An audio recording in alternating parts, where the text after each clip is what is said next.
महाराष्ट्रामध्ये एक महाराष्ट्र ग्रामीण बँक होती आणि एक विदर्भ कोकण ग्रामीण बँक होती. पण फायनान्स डिपार्टमेंटने असं ठरवलं की नाही, याला एकच ग्रामीण बँक करायची प्रत्येक राज्यामध्ये, ज्या त्या राज्यामध्ये असेल.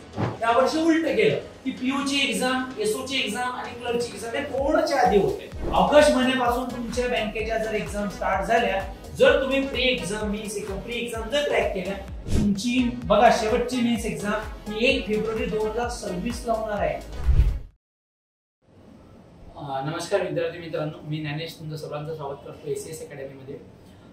मित्रांनो बघा, दरवर्षी जसं की मे महिन्याच्या एंडिंगला आयबीपीचं कॅलेंडर, म्हणजे कॅलेंडर ऑलरेडी आलेलं असते पण नोटिफिकेशन पहिल्यांदा आलेलं असते, जसं की आरआरबी बँकेचं. पण या वर्षी त्या कॅलेंडरसाठी थोडासा वेट करावा लागला आणि आता नवीन कॅलेंडर पब्लिश झालेलं आहे. त्याच कॅलेंडर बद्दल आपण माहिती पाहूया. आता थोडंसं बऱ्याच जणांचे जे बँकिंग एक्सपिरियंट आहे, बऱ्याच जणांच्या मनामध्ये प्रश्न असेल की आरआरबीची एक्झाम ही सर्वात आधी होत असते दरवर्षीचा, म्हणजे इन हिस्ट्री ऑफ बँकिंग.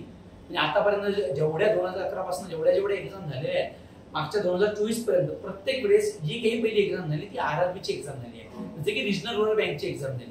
मग या वर्षी असं का थोडंसं लेट झालं, तर त्याचं कारण असं आहे मित्रांनो की आपण या कॅलेंडरच्या माध्यमातून ते डेट्स पाहूया की कोणकोणत्या एक्झाम बँकिंगच्या कोणकोणत्या मंथ मध्ये प्री मेन्स केव्हा होणार आहे. पण त्याआधी कारण हे पाहूया की जी एक्झाम सर्वात आधी जी आरआरबीची एक्झाम व्हायची ती थोडीशी लेट झालेली आहे यावेळेस. लेट का झाली? कारण जे फायनान्स मिनिस्टर आहे त्यांनी काय केलंय की जे काय म्हणतो आपण की एक राज्य आणि एक आरआरबी बँक असायला पाहिजे, रिजनल रुरल बँक असायला पाहिजे.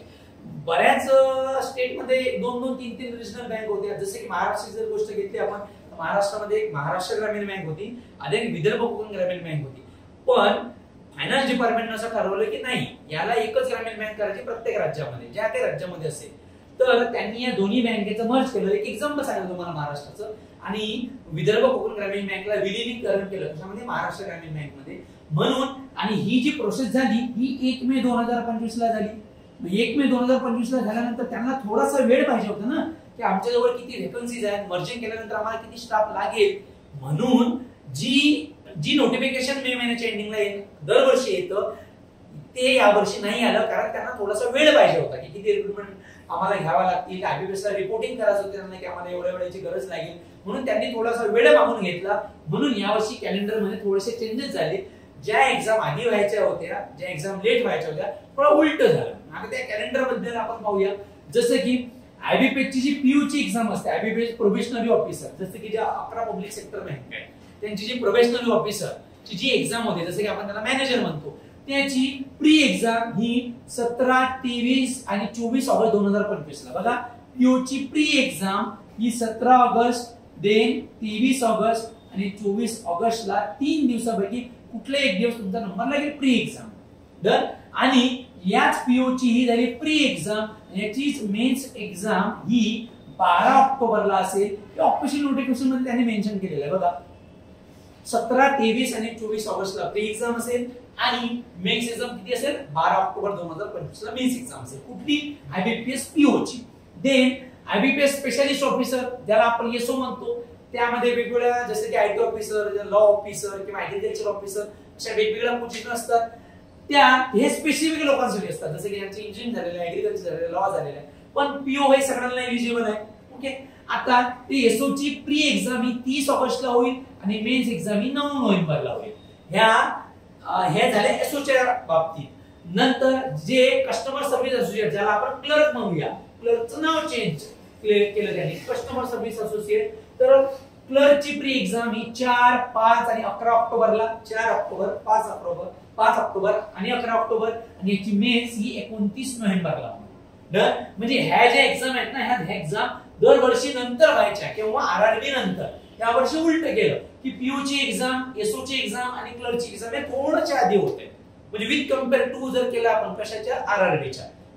आणि ह्या एक्झाम झाल्यानंतर ज्या आरआरबी आहे, रिजनल रुरल बँक, त्या एक्झाम त्याचं ऑफिसर स्केल 1 म्हणजे जसं की पीओ ची एक्झाम ही 22 आणि 23 नोव्हेंबरला होणार आहे प्री एक्झाम, आणि त्यांची मेन्स एक्झाम ही 28 डिसेंबरला होणार. कुठली? आरआरबी, रिजनल रुरल बँक, जी आधी लवकर व्हायची दरवर्षी, फक्त उलट केलेलं आहे त्यांनी.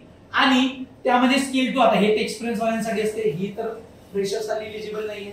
नंतर ऑफिस असिस्टंट म्हणजे क्लर्कची एक्झाम, RRB ची क्लर्कची एक्झाम ही 6 तारीख 7, 13 आणि 14 डिसेंबरला होईल आणि मेन्स एक्झाम ही फरवरीला होईल. सरळ सरळ जर आपण जर थोडंसं कॅल्क्युलेशन बघितलं तर ऑगस्ट महिन्यापासून तुमच्या बँकेच्या जर एक्झाम स्टार्ट झाल्या, जर तुम्ही pre exam mains exam pre exam जर क्रॅक केल्या तर तुमची बघा शेवटची मेन्स एक्झाम ही 1 फेब्रुवारी 2026 ला होणार आहे. विचार करा, ऑगस्ट ते फरवरी 2026 जवळपास जर तुम्ही बघितलं किती 6 महिने तुम्ही एंगेज राहणार. यामध्ये फक्त IBPAT ची माहिती सांगत आहे. यामध्ये SBI ने आलेलं आहे, यामध्ये RBI ने आलेलं आहे, बरोबर. यामध्ये बाकीच्या इन्शुरन्सच्या एक्झाम ने आलेलं आहे. फक्त IBPAT चा कॅलेंडर आहे. म्हणून तुम्ही या नोट अशा एकदम डेट आहे ना फिक्स ठेवायच्या.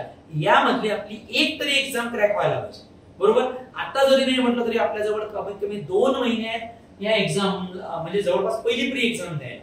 डन. तर ह्या एक्झाम पुन्हा रिपीट करतो. PU ची प्री एक्झाम 17, 23, 24 ऑगस्टला, मेन्स एक्झाम 12 ऑक्टोबरला. ज्यांनी प्री क्रॅक केली ते मेन्स देतील.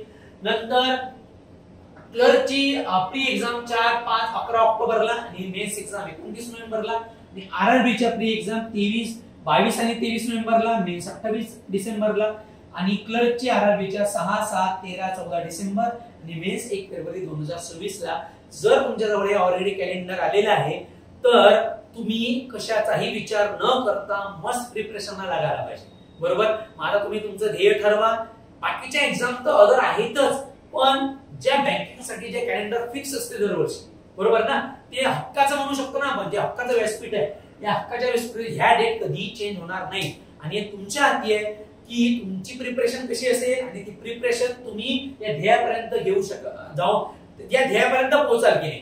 आणि जर तुम्ही या 6 महिन्यामध्ये जर तुम्ही जॉब घेऊ शकत नसाल तर तुम्ही स्वतःला प्रश्न विचारायचा की ऑलरेडी आपल्याला माहिती आहे की त्या खालीमध्ये काय सजवलंय, ऑलरेडी डेट्स माहिती आहे, बरोबर. यांचं जेव्हा नोटिफिकेशन आपण प्रत्येक नोटिफिकेशन डिटेल मध्ये डिस्कस करू. ओके. अशाच प्रकारचे तुम्हाला वेगवेगळ्या टाइप्स ऑफ अपडेट किंवा वेगवेगळ्या टाइप्स ऑफ काही गायडन्स जर लागत असेल तुम्ही नक्की ACS अकॅडमीला नक्की व्हिजिट करा.